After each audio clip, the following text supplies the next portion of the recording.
Maka orang-orang yang nanti sakaratul maut dicabut oleh Sayyidina Israel alaihissalam, dia pandang saja Nabi Muhammad SAW, nurnya, dia ingatkan, dia adalah tubuhku, uratku, dagingku, darahku, satu bulu rambut di tubuhku, kecuali berasal dari nur Sayyidina Muhammad SAW, hilang rasa sakit.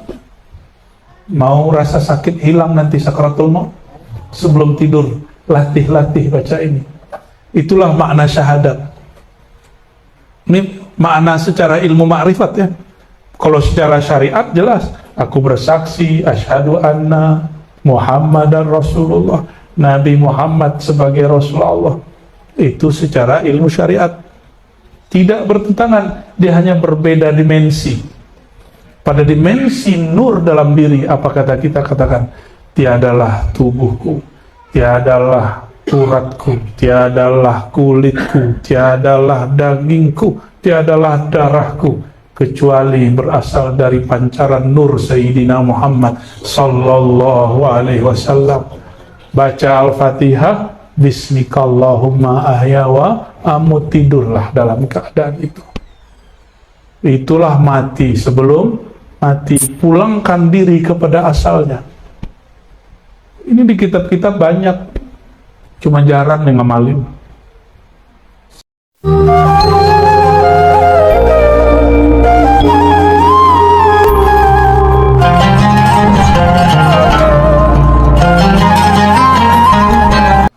Puji syukur kepada Allah Subhanahu wa taala. Salawat kepada baginda Nabi Muhammad sallallahu alaihi wasallam, karena beliaulah alam ini dicipta, karena beliaulah yang paling sempurna menyembah Allah Ta'ala. Itulah yang disebut dalam surat Dariyat, bahwa semua makhluk, terutama jin dan manusia, dicipta hanya untuk menyembahnya. Lalu siapakah yang paling sempurna menyembahnya? Itulah sosok yang disebut Ahmad. Ketika dilahirkan di dunia disebut Muhammad sallallahu alaihi wasallam. Yang saya hormati Abah Amiruddin dan keluarga, wabil khusus juga Pak Amir Halim dan istri, begitu juga ayahanda saya sendiri Bapak Nur Akmal. Bersama kita juga hadir doktor muda, sebenarnya sama murid dengan saya ya, beliau Abuya Dr. Aldomi.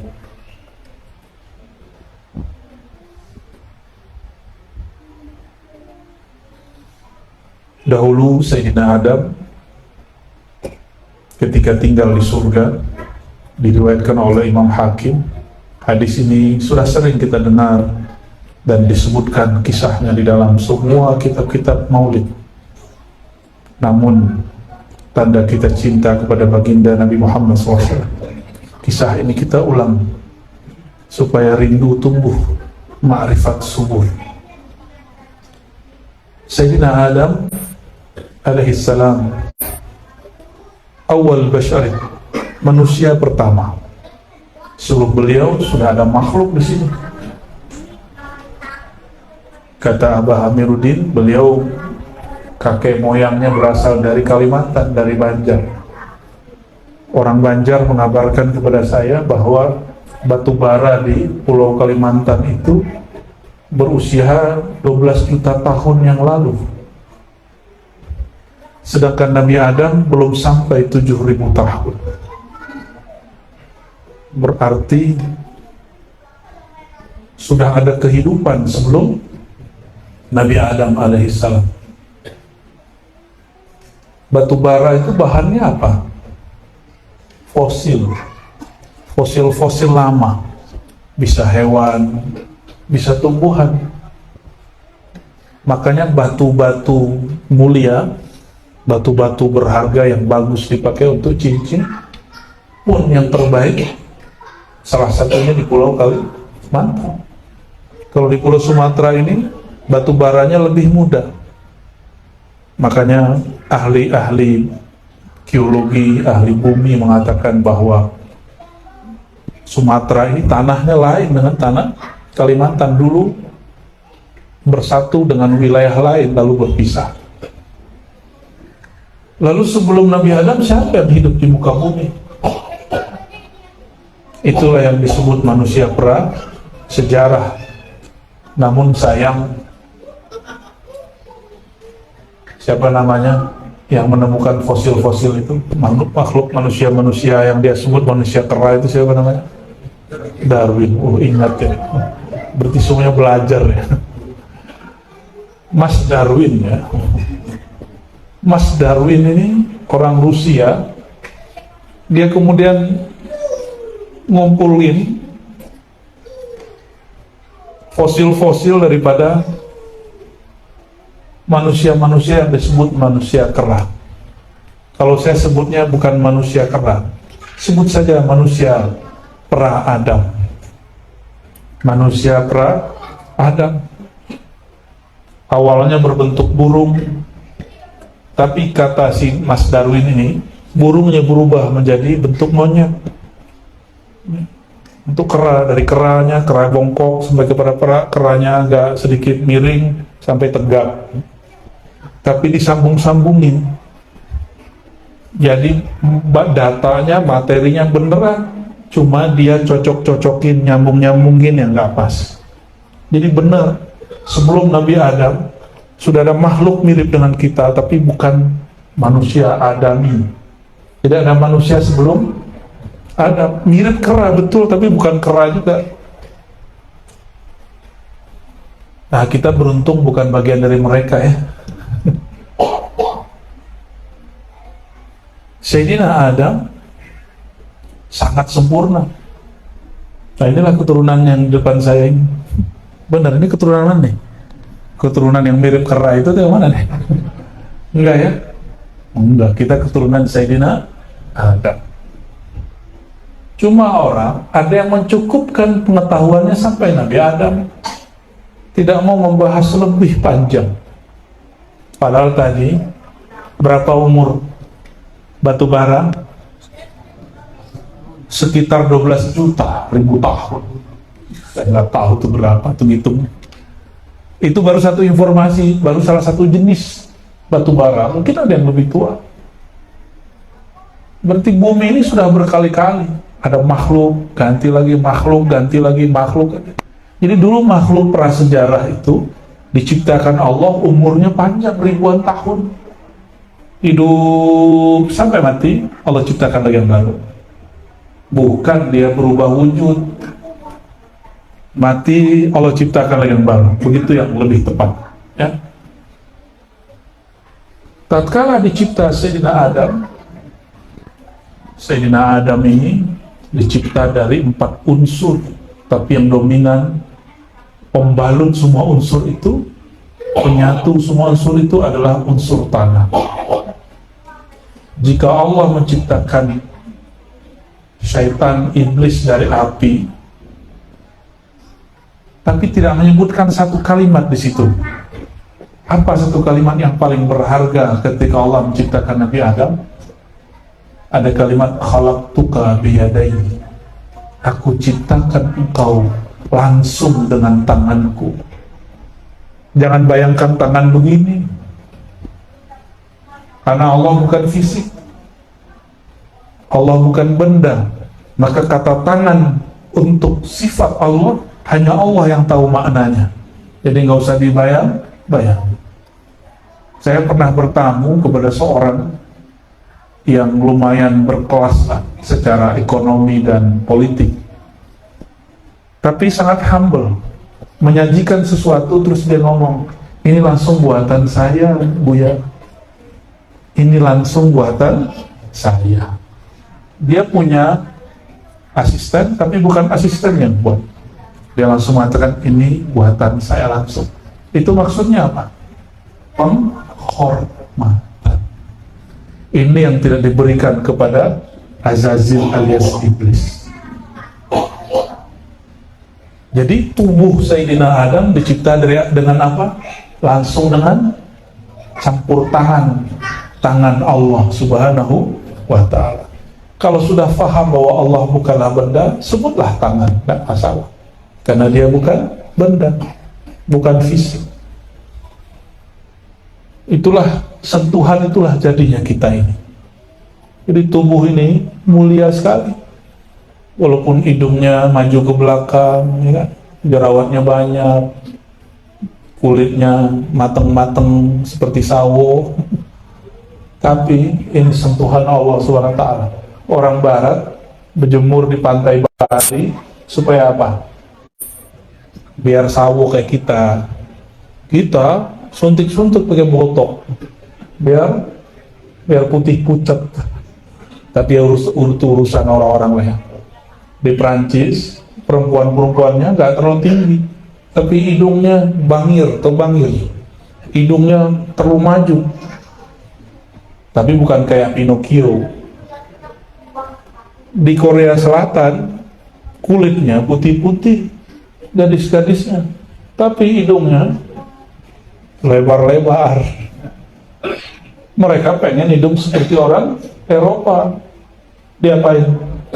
Diperempat. Sama, yang di Prancis ngurangin, yang di Korea majuin. Kita nggak usah lah ya. Ini sudah sempurna untuk kita. Bentuk ini sudah sempurna untuk kita, jadi nggak usah diapa-apain. Ternyata Allah menciptakan dan menyebutkan kata tangan. Disitulah Allah Subhanahu wa Ta'ala mengambil huruf-huruf dari Nabi Muhammad SAW. Maka tubuh kita ini tidak lepas dari huruf-huruf itu. Maka kalau ahli-ahli ma'rifat mengatakan tubuhmu itu sebenarnya zahir dari nama Sayyidina Muhammad sallallahu alaihi wasallam. Maka Sayyidina Adam dicipta sempurna. Ketika melirik ke atas terlihatlah arash. Di arash tertuliskan la ilaha illallah Muhammadun Rasulullah. Apa kata beliau? Tidak mungkin nama setelah Allah kecuali nama makhluk paling mulia. Maka beliau ketika menikahi nenek kita, ibunda kita Sayyidatuna Hawa, wanita tercantik di alam semesta. Sampai hari ini kecantikan ibu-ibu itu, perempuan, gadis-gadis, hanya sekian 0,00 sekian persen dari kecantikannya. Sayyidatuna Hawa tidak boleh disentuh sampai kemudian Sayyidina Adam bersolawat kepada Sayyidina Muhammad SAW.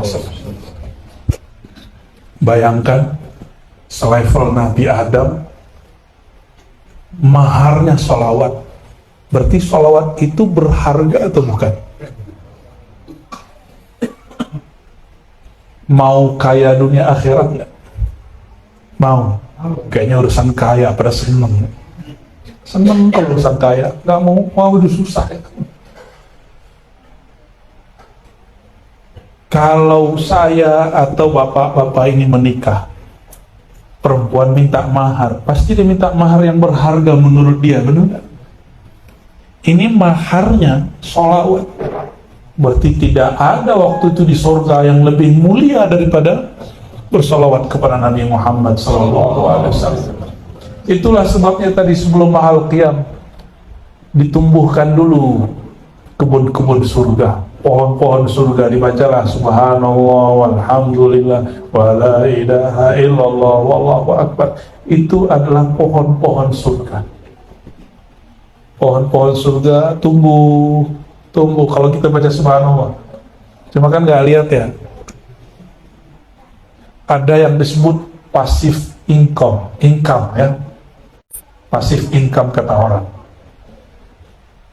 Maksudnya kita dapat nilai, dapat keuntungan, tapi kita nggak buat apa-apa, tinggal tiduran aja, tinggal mencet-mencet handphone doang, tinggal nelfon doang.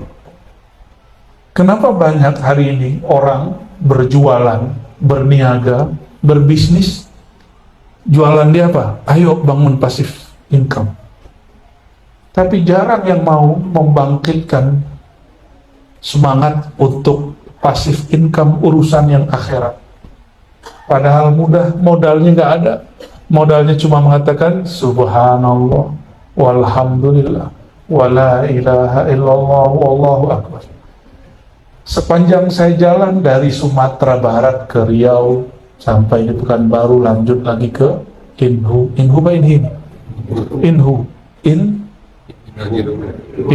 Indragiri Hulu. Oh, berarti ada hinarnya.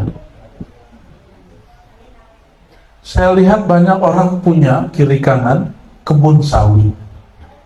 Bayangan kita kalau kita lihat satu bukit itu kiri kanan kebun sawit semua. Pikiran kita apa? Itu orang paling kaya itu kayaknya, gitu kan? Maka benar, mobil-mobil yang jarang kelihatan di Sumatera Barat kelihatan di Riau. Mobil-mobil harga 2M, 3M, 4M ada lewat-lewat di sini. Maksudnya sederhana. Kita kalau lihat orang punya pohon dan tanahnya luas, kita bilang apa? Itu orang kaya raya.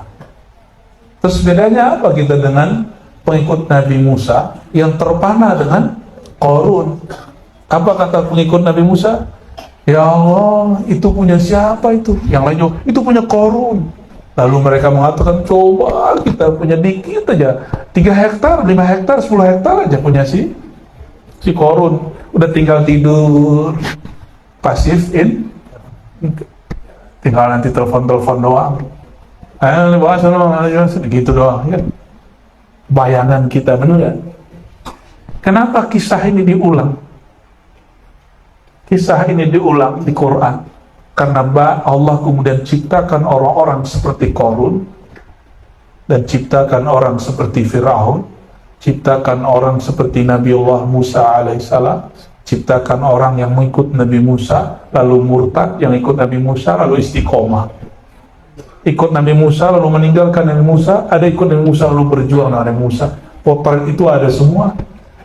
Qarun dan Haman. Qarun itu dulu murid Nabi Musa, kere kata orang, kismin, apalagi istilahnya miskin, minta doa sama beliau. Doa Nabi kan mustajab. Setelah didoakan Nabi Musa, dia usahanya lancar dan dia menjadi kaya raya. Gak sempat ngaji lagi, gak sempat lagi membicarakan ehwal akhirat. Jadi Nabi Musa itu sering cerita tentang Nabi Muhammad SAW. Jadi maulid itu sudah ada sebelum Nabi Muhammad SAW. Nabi Muhammad belum lahir, Nabi Musa udah ngomongin Nabi Muhammad dulu sallallahu alaihi wasallam. Kenapa Nabi Musa ngomongin Nabi Muhammad sallallahu alaihi wasallam? Nabi Musa dulu ingin menjadi nabi akhir zaman karena beliau diperpanjang pandang batinnya sehingga beliau bisa melihat alam akhirat. Di alam akhirat beliau melihat, wow, itu pengikut siapa kok banyak sekali. Kata Sayyidina Jibril, wahai Musa, itu pengikutmu. Senang Nabi Musa. Lalu dia menoleh lagi ke sebelah kanan, ternyata lebih banyak lagi. Kata Nabi Musa, GR dikit, Jibril, bukan Mas Bril ya. Jibril, itu pengikutku juga ya? Aku ya nabinya. Udah seneng. Apa kata Sayyidina Jibril? Enggak, sudah ada nabinya, Musa ya. Bertanya Nabi Musa, siapa nabinya? Kok bisa umatnya sebanyak itu? Kalau benar nih kita umatnya, itu yang dilihat Nabi Musa itu kita, insyaallah. Amin ya Rabbal. Kalau benar, jangan biar dulu. Kita mohon kepada Allah semoga istiqomah. Amin. Kata Sayyidina Jibril, Musa, itu nabinya Muhammad sallallahu alaihi wasallam. Itu umat Nabi Muhammad sallallahu alaihi wasallam. Nabi Musa geleng-geleng lihat. Di riwayat lain, Nabi Musa berdoa, ya Allah, itu umat banyak sekali. Jadikan aku nabinya. Ini sering saya kisahkan. Tapi mengisahkan ini gak pernah puas. Girang kita bukan main. Inilah hebatnya Sayyidina Muhammad sallallahu alaihi wasallam. Menceritakan beliau gak ada habisnya. Karena beliaulah permata yang dulu menjadi mahar surga. Sebut namanya menjadi permata, sehingga boleh dijadikan mahar. Walaupun gadis-gadis sekarang tidak mau dinikahin pakai sholawat, tapi kalau yang ngerti disolawatin 5 kali mau. Coba begitulah ya. Kami nggak makan sholawat, Pak. Kata Sayyidina Musa, ya Allah, coba jadikan aku nabi akhir zaman. Nggak diizinkan Allah, sudah ada nabinya, Nabi Muhammad. Apa kata Nabi Musa? Ya Rabb, kalau begitu jadikan aku salah satu umat akhir zaman. Kalau doa Nabi mustajab kan? Maka Nabi berkalam, para wali, para ulama adalah pewaris para nabi. Maka Nabi Musa Allah munculkan kembali karena tidak ada ajaran tanasuh, reinkarnasi, lahir dalam tubuh yang baru. Maka Allah izinkan arwah para anbiya membersamai wali-wali, ulama-ulama akhir zaman. Kalau ruhani mereka kuat, kalau nggak kuat, ruhnya pergi lagi, cari lagi siapa yang kuat membersamainya. Tapi bukan reinkarnasi ya. Jadi tidak seperti yang dibayangkan sebagian orang, tubuh ini lalu ruhnya nyatu ke badan. Enggak, ruh itu cuma berkait dengan badan. Jika ruh kita ini mampu mewarisi spiritual semangat para nabi terdahulu, Allah akan kirim seorang nabi membersamai kita. Tadi itu dalil bolehnya, senangnya, boleh senang kalau murid banyak, jamaah banyak, pengikut banyak. Itu dalilnya Nabi Musa. Makanya kiai-kiai gencar bikin pesantren, lalu mengkampanyekan, ayo masuk pesantren saya, ayo ngaji. Itu dalilnya. Bukan untuk dirinya, tapi untuk siapa? Untuk umat itu sendiri. Itu bedanya. Semoga kiai-kiai sekarang banyakin murid bukan untuk kepuasan batinnya, tapi untuk mewarisi amal-amal Nabi Musa, Nabi Muhammad sallallahu alaihi wasallam.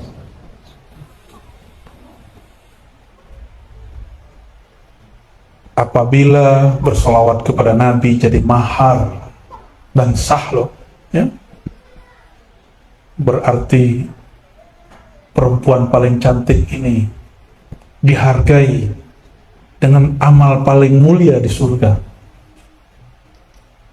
Maka jika dia lahir ke muka bumi, melahirkan anak, itu berkat apa tadi? Berkat sholawat. Jadi yang ngalir di tubuh kita ini, itu berkah sholawat Nabi Musa, Nabi Adam alaihi assalam. Satu tetes di tubuh kita, satu rambut di badan ini, semuanya berkah sholawat Nabi Adam. Satu kali sholawat 10 nur terbit. Berarti ketika Sayyidina Adam bersolawat, berapa nur terbit saat itu. Itulah yang membuat dirinya sah menggauli Sayyidatuna Hawa alaihassalam. Itulah yang mengalir dan berkah sampai hari ini di tubuh kita. Maka kita katakan, salatullah wa salamu alaika ya Sayyidina Adam. Salam dan salawat juga atas engkau wahai kakek kami, ayahanda kami Adam. Karena salawat beliaulah kita ada hari ini. Alhamdulillah. Jika bersolawat saja berkahnya sampai sekarang, kira-kira yang disolawatin lebih berkah gak? Bener ya? Nyebut nama dia udah berkah. Gimana tubuhnya? Gimana wajahnya? Gimana sosoknya? Dahulu dia disebut Ahmad karena tubuh fisiknya belum diberi, tapi nama Muhammadnya sudah ada. Ahmad itu ruh. Sebelum ada Muhammad bin Abdullah namanya Nur. Namanya apa?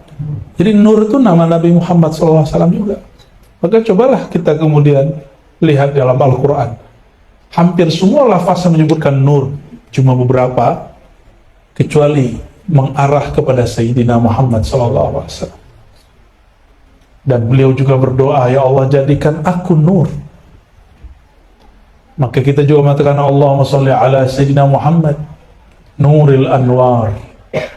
Ya Allah, sampaikan salam kami kepada Sayyidina Muhammad, nur sumbernya semua cahaya. Allahumma sholli ala Sayyidina Muhammad. Oleh karena itu, Sayyidi Syekh Abdul Hasan Asy-Syadzili dalam pengalaman ruhaninya, dia melihat Nabi Muhammad SAW itu seperti nur dan mengalir di alam semesta. Maka dulu kata Datuk Kelampaian Syekh Muhammad Arsyad Al-Banjari, dan diulang kembali oleh Abah Guru Sekumpulnya, ada fotonya di sini. Jauh ke Sumatera, temu lagi foto beliau. Alhamdulillah. Saya masuk hutan Kalimantan, ketemu seseorang yang Masya Allah zuhud, ada foto beliau. Ajaib lah. Ditanya oleh sahabat kita, ini foto dari mana? Kata orang ini, yang punya foto nganterin. Loh, yang punya foto kan sudah wafat. Wallahu alam, maksud dia saya nggak ngerti ya. Wallahu alam bis-shawab. Apa kata beliau? Ini kata ulama juga dari dulu. Tidak ada satu biji zarah pun, satu debu pun, satu tetes air pun di alam semesta, melainkan di situ ada percikan nur Sayyidina Muhammad SAW. Tubuh ini nur yang dipegang oleh Allah Subhanahu wa Ta'ala, nur riyadnya. Bagaimana dengan kolbu kita? Bagaimana dengan ruh? Wah, ini ada kaitan-kaitan semua.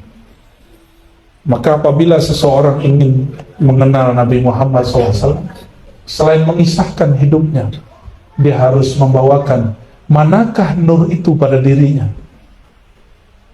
Di salah satu jalan menuju Allah, menyadari bahwa satu tetes di tubuh ini, satu sel di badan ini, sumsum di badan ini, semuanya tercipta berasal dari nur Sayyidina Muhammad SAW. Dan nur itu dikumpulkan dan dipancarkan lewat wajah. Makanya dilarang seseorang memukul wajah. Kata Nabi SAW, la tadribu al-wajah, iyakum, hati-hati, jauhi mukul wajah. Fa inna Adam khuliqa ala suratul Rahman. Karena Sayyidina Adam diciptakan, kalau tadi ya, sekarang kalimatnya lebih dahsyat lagi. Adam itu dicipta dengan suratan, surah kasih sayang Allah. Ar-Rahman itu juga nama Sayyidina Muhammad, yaitu sifat rahmah. Maka nggak usah debat-debat kalau masalah, wah ini nggak mungkin nih, wajah Tuhan, bentuk Tuhan. Ini kan debat ahli kalam. Kalau ahli marifat seneng hadis ini. Justru hadis ini yang mereka suka. Hadis ini sahih, bahwa wajah Sayyidina Adam itulah wajah suratul Rahman. Ar-Rahman di situ, Rahman kasih sayang, yaitu nama dari rahmah. Siapakah yang disebut rahmat? Sayyidina Muhammad sallallahu alaihi wasallam. Jadi sirah nabawi itu, sirah berarti jalan, nabawi kenabian, ada sirah nabawi nurnya, sirah nabawi ruhnya, ada sirah nabawi jasadnya sallallahu alaihi wasallam. Dia juga tubuh Sayyidina Muhammad bin Abdullah, itulah dia hakikat yang Allah zahirkan daripada nur Allah Tabaraka wa Ta'ala. Nur Allah Ta'ala itu yang disebut Nur Muhammad, itulah hakikat daripada ruh Sayyidina Ahmad alaihi salatu wassalam. Maka dialah Ahmad, dialah Nur Muhammad, dialah Muhammad bin Abdullah, dia sama. Dan ini bukan reinkarnasi. Reinkarnasi ini satu alam, di satu masa. Apa arti reinkarnasi? Re, berulang, inkarnasi, kembali, masuk ke dalam tubuh.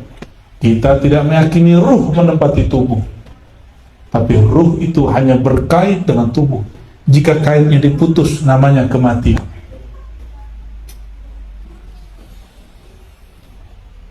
Berat nggak nih? Enggak kan? Asik kan? Padahal masih muda-muda tuh di belakang. Asik loh ngaji Nabi Muhammad SAW. Nggak mesti tua ngaji Nabi Muhammad SAW. Justru kalau udah tambah tua, tambah loading. Mumpung masih muda, mahir-mahirkan ilmu ini. Nanti mau jadi apa terserah. Pasti balik-balik jadi umat Nabi Muhammad SAW. Kita udah ketemu sama orang paling badung di Jawa sana. Balik, pas nyebut Nabi Muhammad SAW nangis. Yang ngaji kitab tiap hari diajak sebut Nabi Muhammad SAW, nggak merinding, nggak menangis, aneh. Kenapa? Yang bandel ini, yang pemaksiat ini, dia sadar dirinya bermaksiat, dia ingin kembali kepada Allah, dia merasa hina di hadapan Allah. Nangis-nangis ketemu kita, peluk-peluk saya. Dia nggak tahu kalau saya juga banyak maksiat. Mungkin maksiat saya hampir sama, bahkan mungkin lebih besar, karena kami tahu kalau kami melakukannya. Tapi karena kita membahas, mengisahkan Nabi Muhammad SAW, dia merindui Nabi Muhammad dan memeluk kita yang mencintai Nabi Muhammad SAW.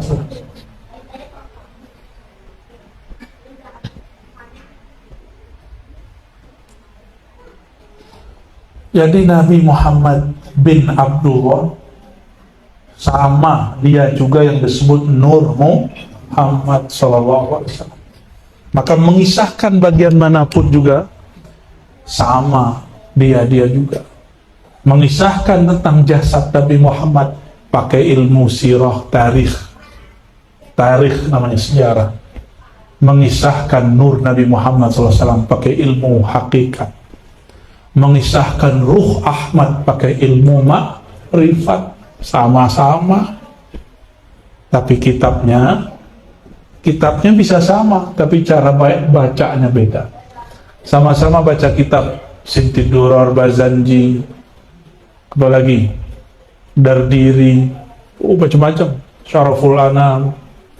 Tapi ketika orang mengerti sirah Nur Muhammad, mengerti sirah Ruh Ahmad, maka kisah-kisah jasad Nabi Muhammad bin Abdullah akan lebih menarik, akan lebih indah dan menyentuh. Saudara-saudariku, sahabat-sahabatku yang maka Allah, satu kali Sayyidina Muhammad SAW berhijrahlah beliau dari Mekah melewati gunung-gunung, lembah-lembah. Ma marra bihajarin wala jabalin wala syajarin illa wa yusallimu alaih. Tidaklah Nabi ketika hijrah itu lewat satu gunung, batu, pohon, rumput, kecuali semua benda tadi, pohon tadi, batu-batu tadi menyapa Rasulullah, menyambut. Yang dibacanya itu, yang dibaca Adinda tadi itu, ya Nabi, salam alaika. Senangnya mereka menyambut Nabi SAW lewat. Itulah batu-batu yang paling mulia di alam semesta, batu yang sempat menyapa baginda Nabi Muhammad SAW. Kalau batu yang yang kita pakai itu, ini saya lagi nggak pakai nih, dulu pak, buru-buru aja, seneng, baru mulai seneng. Semenjak ke kampung Abah Amiruddin, saya seneng pakai cincin. Dulu nggak seneng. Dulu batu tuh sama aja bentuknya. Sekarang mulai tahu ini batunya bagus, ini nggak bagus. Cuma nggak ngerti namanya juga. Tapi batu yang paling mulia, batu yang mana? Batu yang dulu diinjak oleh Rasulullah, yang dipegang Sayyidina Rasulullah SAW, yang mengucapkan salam kepada Rasulullah SAW. Kalau batu bisa nyapa Rasulullah, berarti di batu itu ada ruh nggak? Ada ruh. Tapi ruhnya lain dengan ruh kita. Ruh dia belum sempurna. Ruhnya disebut ruh jamad, ruh yang tidak bergerak. Ruh jamad ini, dia belum menemukan hakikat dirinya, tapi dia tahu bahwa dirinya bersumber dari Nabi Muhammad SAW. Maka dia sapalah Nabi Muhammad SAW. Batu keras atau lembut? Keras atau lunak? Beneran. Maka orang disebut kalau keras kepala, kayak batu ini. kepala batu ente. Jika batu kenal Rasulullah, mau Rasulullah lewat, dia ngucapin salam. Masa ada orang kita buat majelis maulid terus dia bilang bid'ah? Jangan-jangan apa yuk? Lebih keras daripada batu, kasihan ya. Kita nggak benci sama orang begitu, kasihan aja. Punya hati kok keras melebihi batu. Nauzubillah min dzalik. Harusnya kalau ruhnya hidup, nggak dipenjara dalam badan dia. Dia akan merindukan majelis-majelis sholawat Nabi Muhammad SAW, majelis-majelis yang mengisahkan tentang Nabi Muhammad SAW. Jadi para ustadz gak usah terlalu banyak menggurui murid. Marilah kita, ayolah kita, itu sesekali aja. Banyak-banyaknya cerita tentang Nabi Muhammad, nanti umat berubah sendiri. Janganlah kalian begini, kebanyakan jangan. Kita ini semakin dilarang, semakin penasaran nih. Dalilnya apa? Itu Sayyidina Adam, Sayyidatuna Hawa, kata Allah, la taqrabu hadhihi syajarah. Jangan deket-deket ke pohon ini, malah tambah deket. Emang udah begitu dari sononya. Maka kita kurang-kurangin melarang. Ini kan pelajaran dalam bab edukasi. Semakin dilarang, semakin penasaran. Bener. Datanglah iblis bernama Azazil. Apa kata iblis? Dan kamu kan baru masuk surga. Aku udah belasan tahun di sini. Oh siap. Kita kalau manggil orang tua apa? Manggil orang tua kalau di Rengat ini pematang lebah sebutnya apa? Datuk. Oh Datuk Azazil. Ini bukan, ente jangan tersinggung ya. Ini Datuk beneran. Datuk ya. Datuk Azazil. Masa sih gitu? Kata Azazil. Dan ente pendatang baru sini, ini wilayah aneh nih. Ini pohon, ini buah. Kalau ente dekat-dekat, nanti pasti tertarik makan. Kenapa? Kalau kamu makan, pasti menjadi eliyin, orang-orang yang levelnya tinggi, melewatin malaikat-malaikat yang ente lihat itu. Nabi Adam tertarik? Enggak. Yang tertarik siapa? Sayyidatuna Hawa.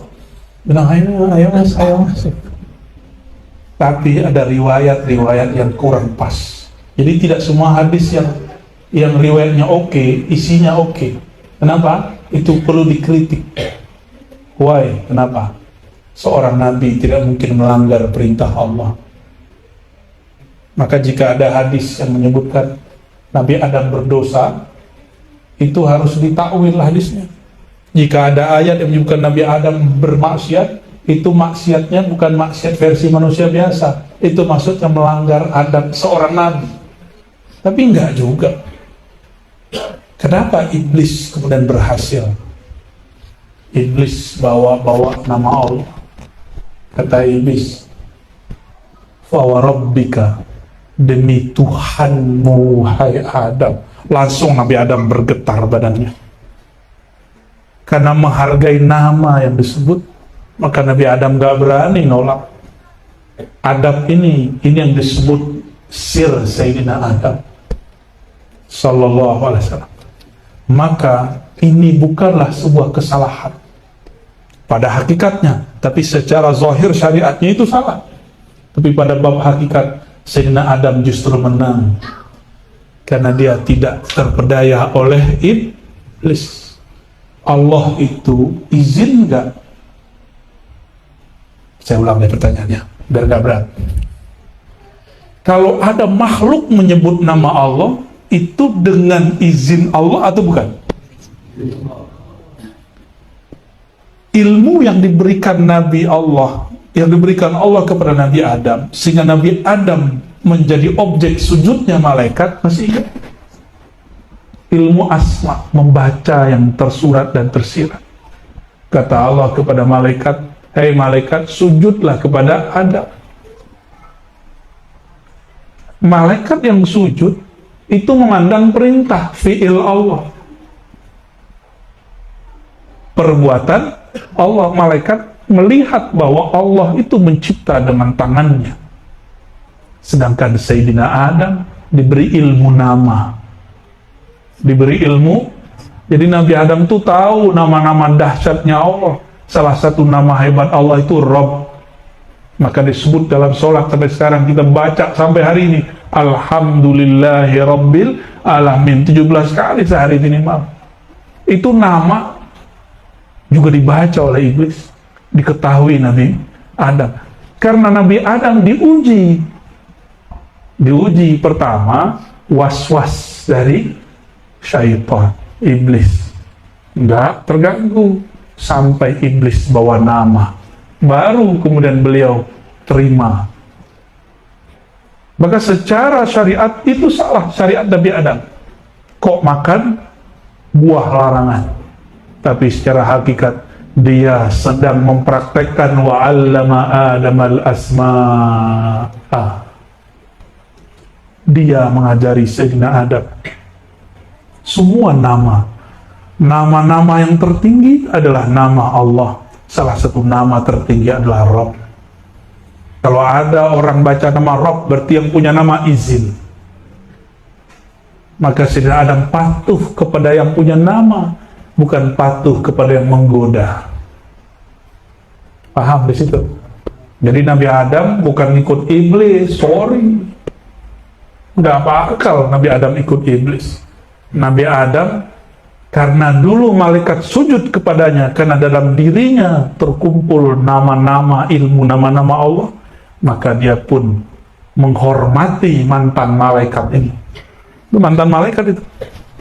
Jadi kalau baru level-level soleh-soleh malaikat, ya, itu masih bisa dipecat kewaliannya. Tapi kalau level Nabi Adam salah dipecat nggak dari Nabi? Enggak. Kenapa? Karena sudah arif. Arif itu mengenal, bukan hanya amil. Sedangkan malaikat Azazil dulunya cuma amil, beramal, sehingga dia merasa sok taat. Karena Nabi Adam diajarkan nama makhluk paling mulia pun dia diajarkan, yaitu Sayyidina Muhammad SAW. Belum lahir sudah dihormati, belum lahir sudah disolawati, belum lahir sudah dicerita-ceritakan. Belum lahir, bayangkan. Apalagi kalau sudah lahir di bumi. Maka anehlah hari ini orang-orang yang jarang sekali membicarakan Nabi Muhammad SAW. Mau bahagia, banyak-banyak cerita tentang Nabi Muhammad SAW. Itulah kalam ada di satu syair itu, ya. Jika ada rumah menyebut nama Nabi Muhammad, maka dia tidak memerlukan ilas suruji, tidak memerlukan kepada pelita-pelita lampu-lampu yang menyala, karena dialah pelita yang sebenarnya. Maksudnya adalah, jika rumah berisikan nur Sayyidina Muhammad SAW, rumah itu nggak perlu banyak-banyak hiburan. Hiburannya apapun yang diputar pasti hubungannya ke Nabi Muhammad. Buka TV, yang dicari tentang Nabi Muhammad, sholawat Nabi Muhammad, lagu tentang Nabi Muhammad, kajian Nabi Muhammad. Ini bukan larangan beli TV, bukan larangan punya handphone. Pernah ke tempat yang nggak ada sinyal kan? Tapi handphone masih dibawa, pernah? Tapi tiap kali 3 menit masih pegang handphone, lihat, bener? Antum ini ahli zikir Thariqat al-handphone ya. Namanya ada Samsungnya, Applenya, apa lagi? Oppo ya, Oppo ya, masuk surga tuh ya. Ada yang lucu, membid'ahkan tasbih, tapi habis assalamualaikum sholat, yang pertama dicari handphone. Tapi kalau kita pegang tasbih pada sholat, kata dia, bid'ah. Benci Cina, tapi handphonenya Pipo. Benci Amerika, handphonenya Apple. Anti sama Korean style, handphonenya bacanya apa? Samsung apa? Samsung. Kalau orang kita bacanya Samsung ya. Ya itulah anehnya. Ya, cobain Pak, ke tempat yang nggak ada sinyal, masih megang handphone, betul-betul megang handphone. Saya nggak tahu ntar kalau mati, masuk kubur, pegang saku nggak ada handphonenya, handphonenya ketinggalan di alam dunia. Oh, kok yang ada adalah tanah. Hati-hati. Maka saya baru-baru belajar ngurang-ngurangin handphone, ngurang-ngurangin WA, ya. Udah mulai-mulai dikit-dikit, ya seperlunya aja. Handphone dirubah jadi kitab. Maka dulu kalau mana-mana kita gaya bawa kitab 1 jilid, 2 jilid, 3 jilid. Ya bahaya, gaya Pak. Sekarang udah nyamar ya, bawa tablet kayak bawa apa. Isinya kitab, insya Allah. Sama salawat, sama Quran, insya Allah. Nggak dilarang kok hiburan-hiburan, tapi cara hiburan yang membuat kita mengenang Nabi Muhammad SAW. Sahabat-sahabat Nabi kalau berkumpul, apa yang mereka ceritakan? Cerita Nabi Muhammad SAW. Sayyidina Abdullah bin Umar, jika tidak ada lagi kawan bercerita, maka dia naik kudanya. Kadang-kadang ontanya lebih gampang. Jadi onta dan keledai itu kayak city car.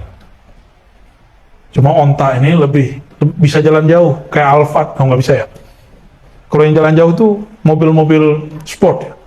Nah, berarti dalam kota dia pakai keledai. Supaya apa? Gampang dikendalikan. Nanti sampai di satu batu, dulu Nabi pernah berdiri di situ, dia diberi sejenak, mengenang Nabi Muhammad, lalu dia meneteskan air mata. Nanti sampai lagi ada di suatu lembah, Nabi SAW pernah dulu memanggil pohon.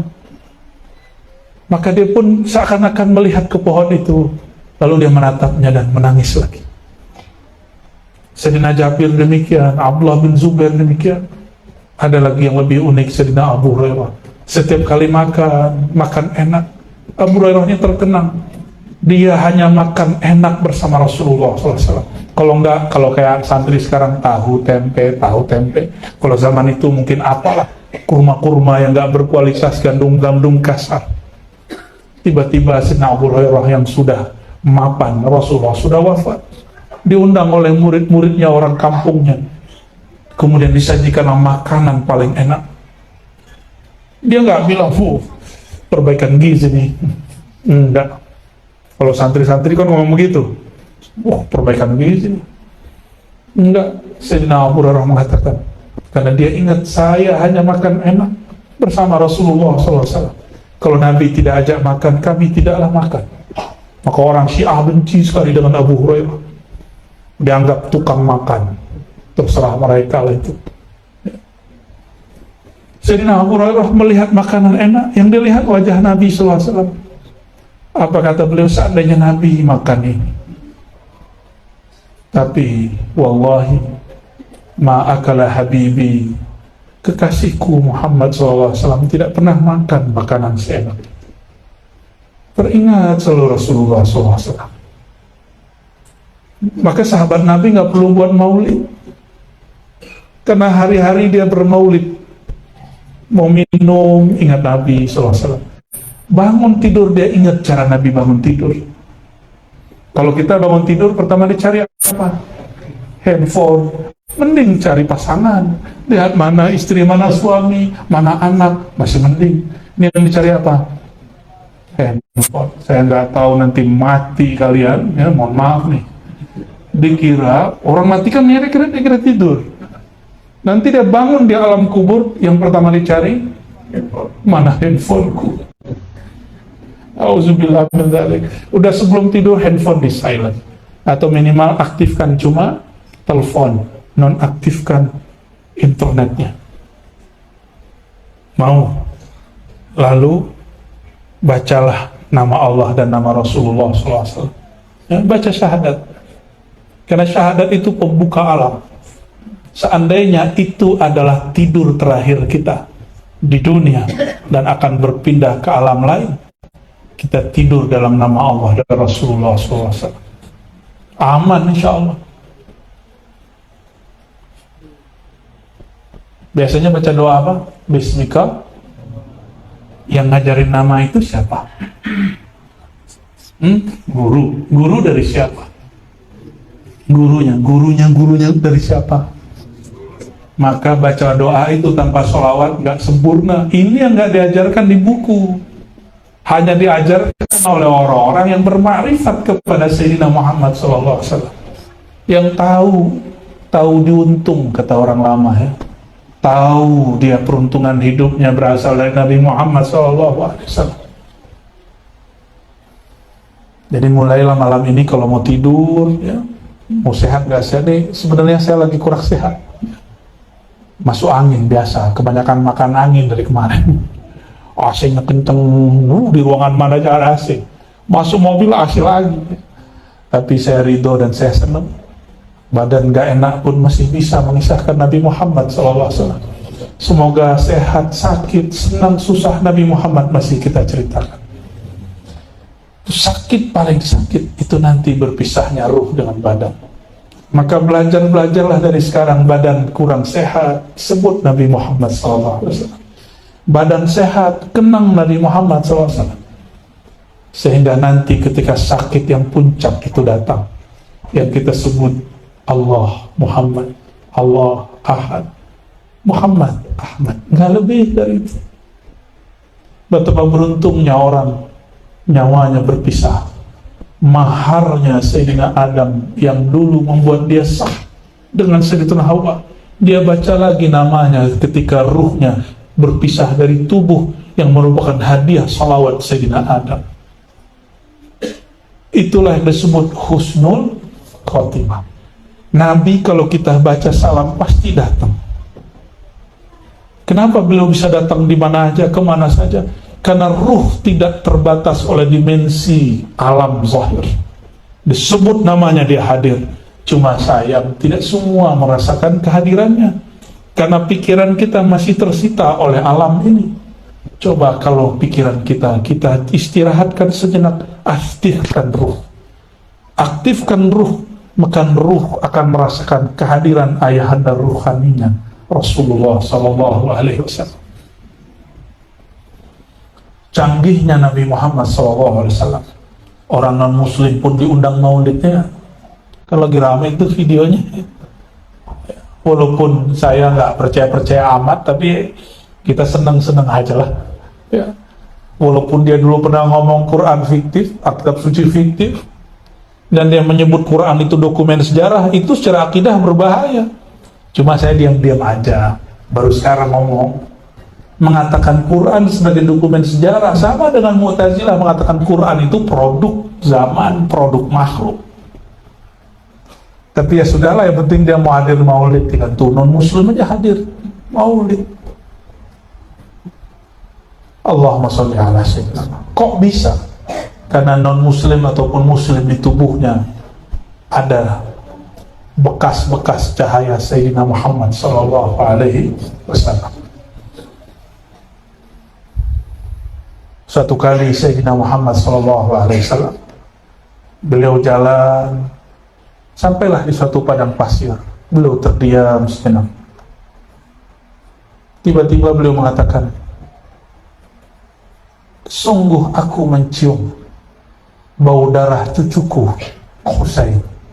Ini hadis riwayat Imam Ahmad. Ini bukan hadis Syiahnya, ini hadis ahlus sunnah. Sayyidina Husain masih hidup, masih kecil. Tapi Nabi diperjalankan rohaninya, memandang masa depan. Dan daerahnya masih jauh. Itu wilayah tempat Sayyidina Husain nanti wafat. Itu daerah Karbala. Sedangkan Nabi hanya melewati, mendekatinya. Dan beliau mengatakan, aku mencium bau segar darah cucuku Husain. Sayyidina Al-Husain, meskipun dia jadi martir, dia ditipu oleh orang-orang yang datang dari Kufah, politisi. Apa kata politisi? Yazid bin Muawiyah baru naik jadi khalifah. Kata mereka, hei Husain, kalau bukan engkau siapa lagi? Kalau bukan engkau yang akan meluruskan, mengalahkan Yazid, siapa lagi? Sayyidina Husain juga gregetan. Kenapa? Dulu yang menghina ayahnya itu juga kelompok mereka. Minimal kalau bukan menghina, berperanglah. Karena keluarga mereka kemudian mengharuskan melaknat Sayyidina Ali di khutbah di masa Yazid itulah. Karena Yazid memfatwakan khutbah mesti laknat Ali. Makanya kemudian diganti dengan wa radhiyallahu ta'ala an ashabin Nabi SAW, terutama al-khulafa al-arba'ah Abu Bakar Umar, itu dibata kemudian. Itu mengganti kalimat laknat terhadap Sayyidina Ali yang dulu dibuat oleh Yazid bin Muawiyah dan keluarga CS-CS-nya. Datanglah orang biasa, politisi dari Kufah. Kufah ini kota berbahaya, kota politis. Apa kata mereka? Kalau bukan engkau siapa lagi wahai cucu Rasulullah. Beliau kemudian semangat juga. Ya hati nih Pak Amir Halim nih. Karena politisi datang. Kalau nggak abang siapa lagi bang? Ayolah bang, nyalon bang. Mau nyalon? Pak Amir Halim. Ya, nanya dulu sama abah ya. Kalau nggak ridho nggak boleh. Kalau ridho maju. Gimana bah? Apa nih? Angguk yang mana nih? Maaf ya Pak Amir Halim ya. Sayyidina Al-Husain sudah dicium darahnya oleh Rasulullah SAW. Ini salah satu mukjizat Nabi Muhammad SAW. Saya nggak mau cerita tentang wafatnya beliau, tapi sedang ingin bercerita bahwa Nabi SAW kemanapun beliau pergi, itu tempat dengan izin Allah akan membuat beliau mengenal bahwa dia menjadi tempat darahnya siapa. Jadi Nabi kemana aja, itu alam semesta menyapa beliau. Jadi Nabi itu sibuk atau bukan? Sibuk sekali. Nabi kemana aja kunang-kunang nyapa beliau, kira-kira begitu ilustrasinya. Makanya kita ini nggak jadi Nabi. Coba antum jadi Nabi. Lewat di kuburan, itu yang dikubur nyaman semua, mas, pak, bantu kami, doain kami, fatihah kami, pak, doa semua. Makanya nggak jadi Nabi kan? Jadi wali aja, antum akan begitu. Jadi wali yang level tinggi, bukan wali murid. Wali murid mah gampang ya. Apalagi wali kota, susah juga sih wali kota ya. Di sini bupati bukan wali kota ya. Gak mudah menjadi sosok Nabi Muhammad SAW. Hewan-hewan ngadu, pohon-pohon ngadu, pohon nangis. Tangisnya didengar oleh semua orang di dalam masjid. Yang ditangisi pohon, dia merindui sentuhan Rasulullah SAW. Betapa kerasnya kolbu kita ini, gak tersentuh-sentuh Rasulullah SAW. Nabi Muhammad SAW masuk ke pemukiman orang-orang Arab Badui. Itu ada ibu-ibu bawa anak kecil. Kata si ibu, wahai Rasulullah, ini anakku kesurupan 3 kali sehari. Tolong wahai Rasulullah. Nabi cuma tepuk-tepuk dong dadanya, ngomong, nggak pakai baca ayat-ayat, norak kata beliau. Tapi kalau kita kan nggak sanggup, maka kita perlu ayat, kita perlu sholawat. Tapi Nabi mah enggak. Nabi cuma bilang ini, ukhruj ya adu Allah. Ya. Begini doang nih, pegang-pegang ini, ukhruj ya adu Allah. Setan, jin, musuh Allah. Ini hamba Allah. Keluar kamu, keluar langsung sembuh, nggak pernah lagi diganggu. Kalau sama kita, habis diruqyah kita pergi ngamuk lagi. Ya. Allahumma sholli ala sayyidina. Beda sentuhan beliau. Nggak perlu baca-baca, ngomong doang.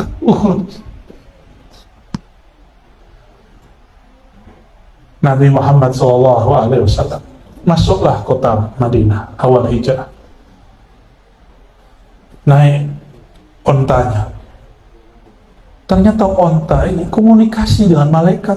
Kalah kita loh sama onta. Kata semua ketua dusun dan desa, wahai baginda Rasulullah, tinggallah di dusun kami, tinggallah di kampung kami. Ini ada tanah bagus, tanah luas, hektar-hektaran, gitu kata orang Madinah lebih kurang. Apa kata Nabi? Nabi nggak berani nolak. Nabi itu nggak pernah nolak. Apa kata Nabi? Maaf, biarin. Ini onta lagi disuruh sama malaikat. Fa innaha ma'murah. Ditarik ke Jibril. Terus. Belum boleh berhenti. Maka jalanlah terus si onta patuh kepada Jibril. Nabi itu cari tanah yang gak konflik, tanah yang paling gak diminati, tanah yang orang-orang tidak ada berebut di situ, tanah yang paling tidak orang suka, apa? Tanah yang ada kuburan. Ya, bener ya. Kecuali sekarang di Jakarta kuburan aja dipakai, makanya tempatnya di horor, karena pikiran kita takut sama kuburan. Akhirnya si onta sampailah di ujung kampung kuburan. Tapi di situ ada satu keluarga yang tulus, keluarga daripada Abu Ayyub Al-Ansari. Dia punya rumah 2 tingkat. Tadinya dia tinggal di atas. Ketika Rasulullah SAW datang, Nabi belum punya rumah. Apa kata beliau? Wahai Rasulullah, ini Rasulullah masih di onta nih, belum turun. Mampirlah ke rumah kami, ada kamar di atas. Rasulullah lihat, Nabi pandang juga Abu Ayyub Ansari, terasalah tulus kolbunya. Terasa juga tanah di sekitar itu tidak ada yang minat, tidak ada konflik. Maka beliau melihat ontanya turun. Itulah onta paling beruntung di alam semesta, onta yang ditunggangi baginda Nabi Muhammad SAW. Masih ingat kisah Nabi Muhammad SAW menaiki buruk, lalu buruknya kayak gelisah, siapa lagi orang baru nih? Karena Nabi 124.000 semuanya naikin onta itu. Jadi biasa, buruk ini kan binatang surga, dia belum kenalan dia. Ternyata buruk ini dia terhijab oleh fisik Muhammad bin Abdullah. Dia kalau tidak tahu itulah sang nur yang dulu nur itu menjadi sayapnya. Sallallahu alaihi wasallam. Sama malaikat Jibril digeprak, Roh, gitu, panggil, Roh, kamu tahu nggak siapa yang menunggangimu sekarang? Malaikat Jibril jadi nggak enakan sama yang nunggangin, karena malaikat Jibril juga berkhidmat kepadanya. Apa kata malaikat Jibril? Buruk, yang di atasmu itu tahu nggak kamu siapa? Kata buruk, nggak tahu. Geleng-geleng dia. Ditegur oleh Sayyidina Jibril, buruk, tidak ada di alam semesta ini makhluk yang lebih mulia dari yang sekarang menunggangimu.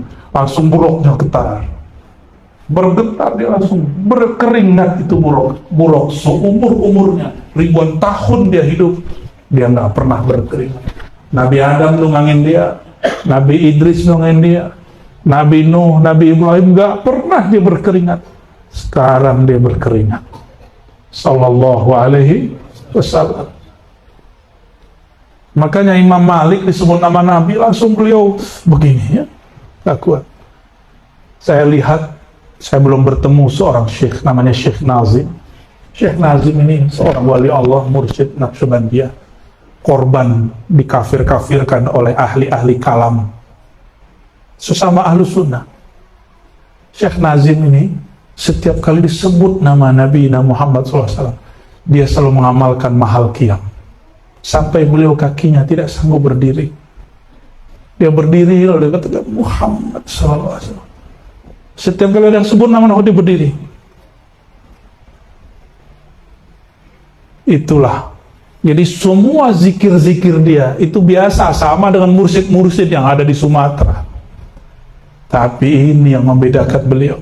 Inilah darjah yang membuat beliau naik kewaliannya. Setiap disebut nama baginda sallallahu alaihi wasallam, beliau menghormatinya dengan cara berdiri. Saya nggak suruh Bapak Ibu berdiri, disebut nama baginda Nabi Muhammad sallallahu alaihi wasallam, minimal ada takzim di dalam hati. Kalau disuruh mahal qiyam jangan bengong, kenapa ya berdiri mulu kalau disebut dia Nabi salam alaika.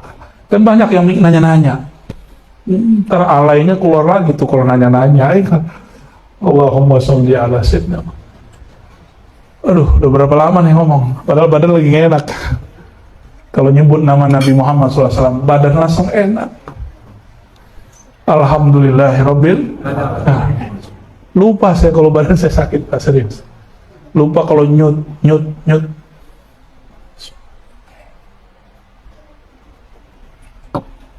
Maka orang-orang yang nanti sakaratul maut dicabut oleh Sayyidina Israel alaihissalam, dia pandang saja Nabi Muhammad SAW, nurnya. Dia ingatkan, dia adalah tubuhku, uratku, dagingku, darahku, satu bulu rambut di tubuhku, kecuali berasal dari nur Sayyidina Muhammad SAW, hilang rasa sakitnya.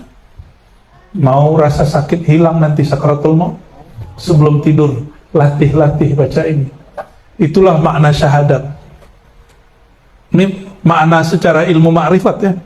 Kalau secara syariat jelas, aku bersaksi asyhadu anna Muhammadar Rasulullah, Nabi Muhammad sebagai Rasulullah. Itu secara ilmu syariat tidak bertentangan, dia hanya berbeda dimensi. Pada dimensi nur dalam diri, apa kata kita? Katakan, tiadalah tubuhku, tiadalah uratku, tiadalah kulitku, tiadalah dagingku, tiadalah darahku, kecuali berasal dari pancaran nur Sayyidina Muhammad sallallahu alaihi wasallam. Baca Al-Fatihah, bismikallahumma ahya wa amut, tidurlah dalam keadaan itu. Itulah mati. Sebelum mati, pulangkan diri kepada asalnya. Ini di kitab-kitab banyak, cuma jarang yang ngamalin. Tapi saya kaget, Abah, orang Banjar sampai sekarang masih banyak ngamalin ini. Kaget saya serius. Berkahnya negeri seberang sana itu, keberkahan Nabi Muhammad SAW. Saya ke pelosok-pelosok di Sumatera masih ada, tapi nggak banyak. Terutama kampung saya sendiri di Sumatera Barat, maulid sepertinya mesti dihidupkan lagi. Doakan saya supaya kuat untuk menghidupkan ini lagi ya. Insya Allah nanti kita akan berjuang lagi menyemarakkan maulid Nabi Muhammad SAW, menceritakan sirah Nabi Muhammad SAW, sirah Ruh Ahmad, sirah Nur Muhammad, sirah Muhammad bin Abdullah. Gimana Buya Dokter? Siap ya? Nanti disesat-sesatkan, wah terima ya, siap-siap ya. Dianggap ahli bid'ah, alhamdulillah, nggak apa-apa, nikmati aja. Kita kan nggak harap dipuji makhluk, kita harap Sang Maha Terpuji memuji kita. Allah itu hanya muji Nabi Muhammad SAW. Maka jika ingin dipujinya, hendaklah menumpang pada kapalnya, kapal Sayyidina Muhammad SAW. Ya, jadi kalau disebut nama Nabi Muhammad jangan kaku mulutnya, baca Nabi Muhammad SAW. Ikut tuh antum tadi. Tuh yang lupa-lupa tuh nanti kalau antum memang ahli surga ya, kalau nggak ahli surga ya salam. Nanti cari surga, namanya sudah ada di surga, udah cium bau surga, nyari nggak ketemu. Nyari alamat di Jakarta, di Pematang Rebah aja sulit. Gimana antum nyari alamat di surga? Ya salam, sulit bukan main. Sebelum ke surga diperiksa-periksa dulu. Udah pernah masuk negara seberang kan? Kan ada negara yang ketat, ada yang nggak ketat. Diperiksa-periksa, liatin wajahnya, wajah-wajah teroris. Taruh dulu di office, ya kan? Teman kita Ustadz ditaruh di office, tahu nggak? Basah celananya. Ternyata dia lebih takut kepada petugas imigrasi. Kira-kira masuk ke alam kubur, kepada mahsyar itu kira-kira kayak kita lagi ditahan di imigrasi akhirat. Gimana kira-kira? Beratnya bukan main. Tapi saya pernah punya kawan masuk ke kota Paris, negara Prancis, nggak lewat tempat saya lewat. Saya lewat diperiksa, untung pakai baju batik. Langsung ditanya, "Apa kabar?" Saya kaget, loh kok dia bisa bahasa Indonesia? Tapi kamu medok-medok dikit, dibisikin sama teman, bininya orang Jawa. Kita pakai baju batik, aman. Di seberang saya, aduh bajunya bagus, tapi dari Afrika, dicurigai refugees, imigran yang masuk dan nggak mau keluar. Kita pakai baju batik, harga 60.000, bebas. Ya, Kenapa? Dia kenal sama batik, bukan teroris. Ini contoh aja. Tapi ada yang lebih dahsyat. Itu baru pakai baju. Teman kita di Seberang sono, dia punya paspor, visanya tamu negara. Tamu yang punya negara itu langsung nggak diperiksa. Itu baru di bumi. Kita datang ke negeri dan kenal, dapat izin dari yang punya negara, punya negeri, masuk lancar, tidak melewati pemeriksaan yang ribet, cuma dicek visanya, aman masuk. Itulah kalimat yang dikalamkan Sayyidina Muhammad SAW ketika Sayyidatuna Aisyah radhiyallahu anha bertanya, wahai baginda, wahai suamiku, wahai Rasulullah,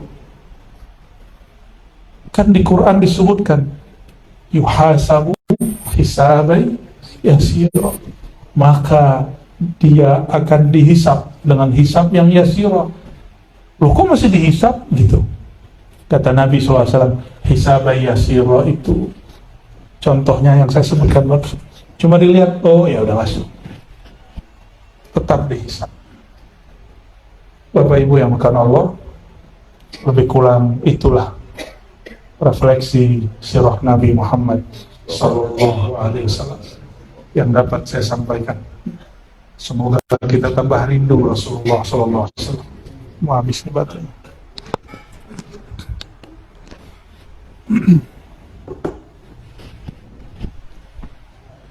Walaupun suara saya nggak seindah Ustadz penasyid kita, sama namanya tadi Indah Eka, waduh ya, tahun lalu Eka belum begini nih badannya, sekarang udah tambah sehat berkah sholawat.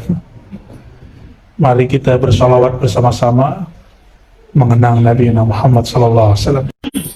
Sebut dia dengan Abaruh, ayahanda ruhku. Sebut dia dengan sebutan yang paling membuat kita gampang tersentuh menyebut namanya, baginda Nabi Muhammad Sallallahu Alaihi Wasallam. Ila hadrati Nabi Muhammad Sallallahu Alaihi Wasallam wa ila sadatina al-awliya as-salihin wal ulama al-amilin wa ila Sayyidina Ali babil ilmi, Sayyidina Abi Bakar wa Umar wa Uthman wa sadatina ahli turuq as-sufiyah. Al-Fatihah.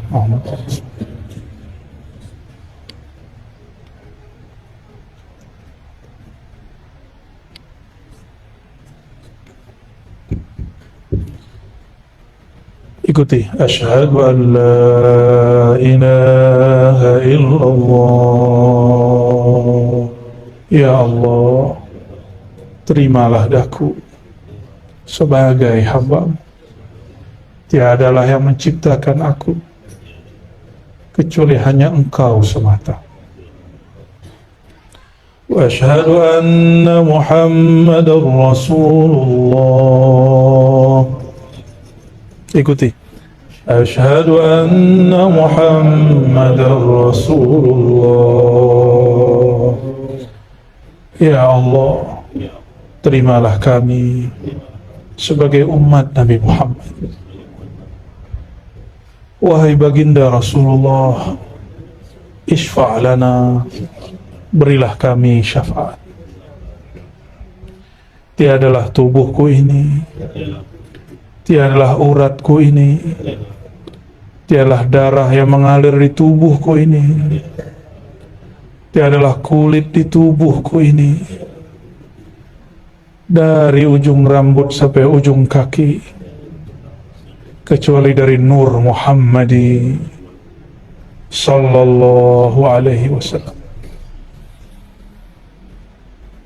Ahadatullah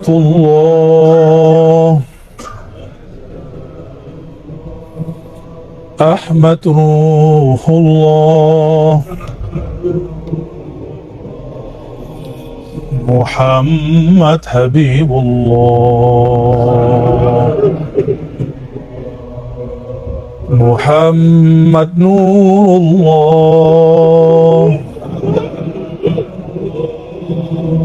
Muhammad Habibullah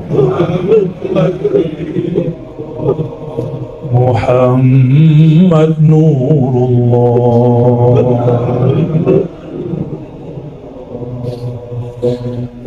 المهدي خليفة الله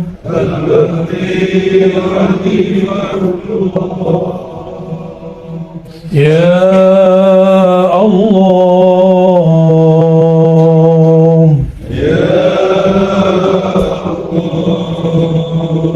salah satu nama Allah yaitu Hu, kita sebut Yahu, Yahu,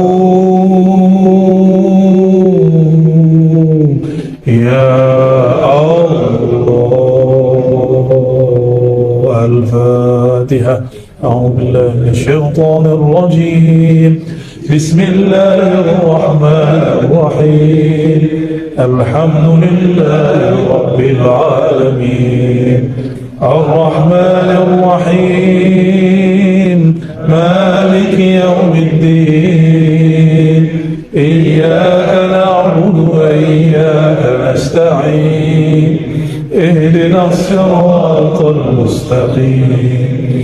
صراط الذين أنعمت عليهم غير المغضوب عليهم ولا الضالين.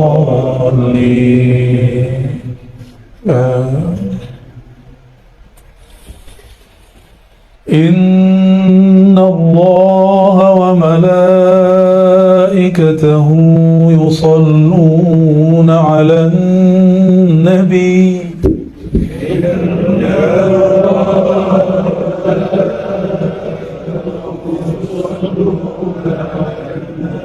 sama-sama. Ya ayyuhalladzina amanu sallu alaihi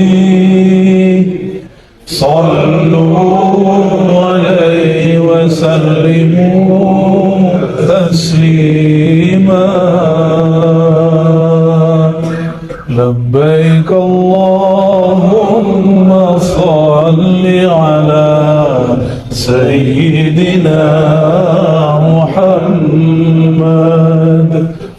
Allahumma salli ala Sayyidina Muhammad wa ala ali Sayyidina Muhammad. Ikuti, ya Allah, sampaikan juga salamkan, rindukan, cintakan kepada ayahanda ruhani kami, Nabi kami, kekasih sejati kami, Nabi Muhammad sallallahu alaihi wasallam. Allahumma salli ala Sayyidina Muhammad wa ala ali Sayyidina Muhammad. Ya Allah, meskipun hati kami keras, ya Allah, disebut namanya kami sulit tersentuh, ya Allah, tapi izinkan, ya Allah, malam ini, ya Allah, kami menikmati memanggil namanya, ya Allah. Izinkan batin kami, ya Allah, ruh kami merasakan kerinduan mendalam kepadanya, ya Allah. Ya Sayyidi,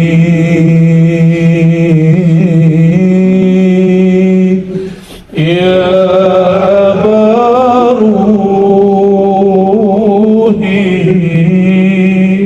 wahai ayahanda ruhku, ruh kami, wahai Rasulullah, berasal dari ruh. Tubuh kami semuanya, wahai Rasulullah, berasal dari nur pancaran. Terimalah kami, wahai Rasulullah, kembali menjadi umat.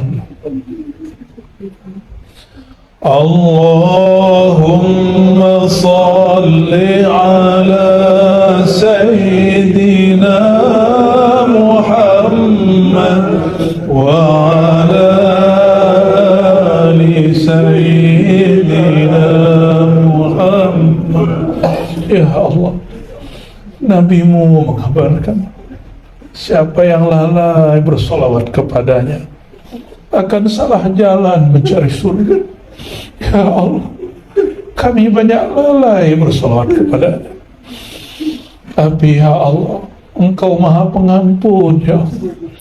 Engkau Maha Pemaaf, ya Allah. Maafkan kurang ajarnya kami, ya Allah. Maafkan kurang adab kami, ya Allah. Maafkan kurang berterima kasihnya kami, ya Allah. Izinkan lidah kami, kolbu kami, ruh kami senantiasa bersolawat kepadanya, baginda Nabi Muhammad SAW, sehingga kami tidak salah jalan bangun dari kubur kami, ya Allah. Sehingga kami tidak ketakutan di padang mahsyar, ya Allah. Sehingga kami tidak kemudian ketakutan di saat dihisab dan ditimbang amal kami, ya Allah. Karena ada nama Nabi Muhammad dalam jantung kami, ya Allahumma salli ala Sayyidina Muhammad wa ala ali Sayyidina Muhammad. Setiap menyapanya, Allah akan kembalikan ruhnya, maka dia akan menjawab salam kita semua. Rasakanlah dengan ruh. Lihatlah bulu roma berdiri, hati akan bergetar, jantung akan berdegup, air mata akan mengalir. Itulah tanda salam kita dijawab. Wahai baginda Rasulullah, tolong jawablah salam kami, jawablah kerinduan kami. As-salatu wassalamu alaika ya Sayyidi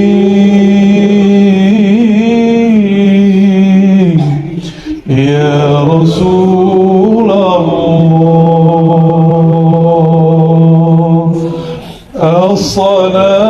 As-salatu wassalamu alaika ya Aba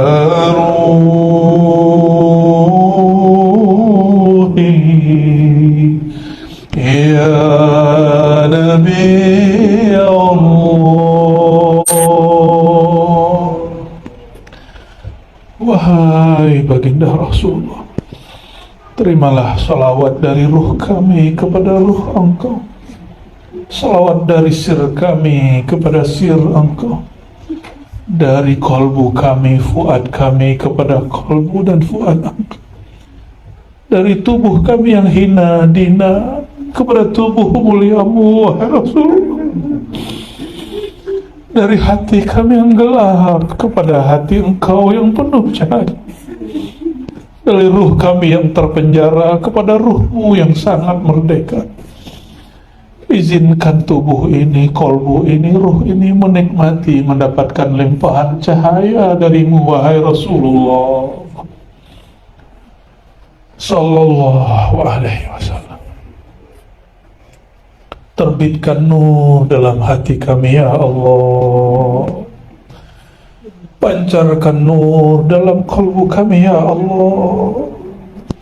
Pancarkan nur dalam basirah mata batin kami, ya Allah. Alirkan nur di setiap darah mengalir di tubuh kami, ya Allah, sehingga tiadalah darah, tiadalah tulang, tiadalah daging, tiadalah satu sel di tubuh kami kecuali cahaya Nabi-Mu, ya Allah, cahaya Rasul-Mu, ya Allah, cahaya cinta kepada kekasih Engkau, ya Allah, Nabi Muhammad sallallahu ya Sayyidi ya Rasulullah ya Aba Ruhi ya Nabi Allah ya Habibi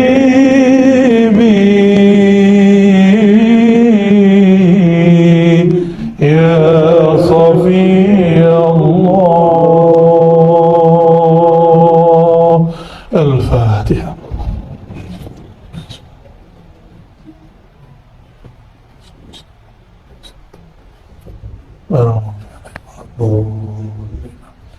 Sallallahu ala Muhammad sallallahu alaihi wasallam sallallahu ala Muhammad sallallahu alaihi wasallam sallallahu ala Muhammad sallallahu alaihi wasallam sallallahu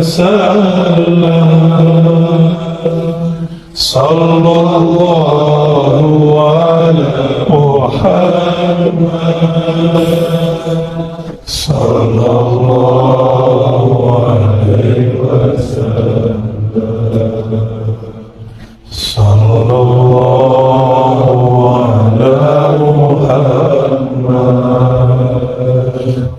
sallallahu alaihi wasallam sallallahu ala Muhammad sallallahu alaihi wasallam. Allahumma salli wa sallim ala sayyidina Muhammad wa ala ali sayyidina ربنا آتنا في الدنيا حسنة وفي الآخرة حسنة وقنا عذاب النار واختمنا يا ربنا بحسن الخاتمة واختمنا يا ربنا بحسن الخاتمة يا الله بها يا الله بها يا الله بحسن الخاتمة. الحمد لله رب العالمين. اشفع لنا يا سيدي. Semoga majelis kita diberkahi oleh Allah. Masing-masing kita disyafaati baginda Rasulullah. Lahir batin kita diridhai Allah. Dijadikan tajallinya Nabi Muhammad SAW, nurnya, isimnya, sifat-sifatnya, sehingga kita benar-benar ittiba mengikuti sunnah-sunnahnya. Allahumma tawaffana ala millati Rasulillah, dan wafatkan kami ya Allah, siapapun yang hadir dan mendengarkan kajian ini ya Allah, jauh ataupun dekat dia ya Allah, yang penting ada nur Engkau di kalbunya. Wafatkan kami dalam nama Engkau ya Allah, dalam cinta kepada Nabi-Mu ya Allah. Amin ya rabbal alamin. Assalamualaikum warahmatullahi wabarakatuh.